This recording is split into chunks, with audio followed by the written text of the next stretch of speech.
Good morning. আজ যে তোমাদের সাথে ভিডিওটা শেয়ার করছি সেটা কিন্তু আমার বান্ধবীর বিয়ের দিনে ছিল। রেডি হওয়ার সময় সেদিন কোনো ক্লিপই নিতে পারিনি। এরপর চলে গিয়েছিলাম সোজা ভেন্যুতে। আর গিফট হাতে কিন্তু ওয়েট করছিলাম, কারণ বান্ধবীর চলছিল আশীর্বাদ। ও শ্বশুরমশাই ওকে আশীর্বাদ করছিল, এর জন্য কিন্তু আমরা অপেক্ষা করছিলাম। আর এদিকে কিন্তু আমার বর আর আমার বান্ধবী অমৃতার বর দাঁড়িয়েছিল।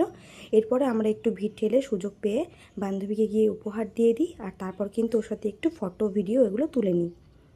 আর এদিকে দেখো অঞ্জলির বর কিন্তু বসে পড়েছিল বিয়ের পিঁড়িতে। তো ওদের দুজনাকে কেমন লাগছে অবশ্যই কিন্তু কমেন্টে জানিও।